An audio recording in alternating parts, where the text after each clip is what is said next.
Most people with lateral pelvic tilt are told or given the impression that they have a muscular imbalance which is causing their postural asymmetries. For example, they're oftentimes given the idea that they have weak outside hip muscles on the side of the pelvis that's hiked up and they're tilted towards, because the glute med can't resist the hip hiking up on that side. But what's often not considered is that these muscular imbalances are just a symptom of a greater underlying problem. And that problem is an inability to genuinely access the mechanics of shifting into the side of the lower hip in many cases. You see, as we move through the gait cycle in the world, we need to be able to properly get into one side, shift into it, and then push out of it, get into the other side, and shift into it properly with the right mechanics. Typically, people that have lateral pelvic tilt are representing within their posture that statically they have a bias of leaning towards one side, being shifted towards one side, which is limiting the ability for them to get into the other side. For example, let's say I have a pelvis that's higher on the right side and I'm kind of biased towards being turned towards the right, which is oftentimes what we see. These people have an inability to properly shift into their left side and access those mechanics properly as they try to turn towards the left and load that left foot in the gait cycle. What's oftentimes a better solution is training the ability to push out of the right side and better accessing the mechanics of turning into the left. Here's a really good exercise I like to do that incorporates both of those things. All we're gonna need for this is a wall and a pillow. If my pelvis was higher on the right side, I would do this laying on my left. Double fold the pillow underneath your low rib cage so you have a little bit of length through here.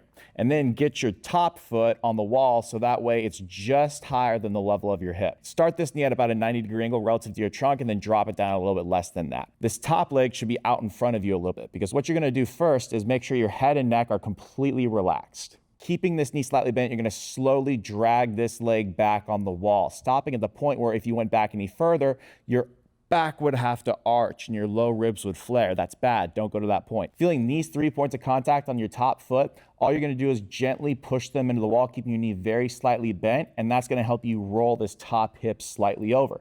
As you do that, you're going to feel your outside hip and some of your glute max muscle engage.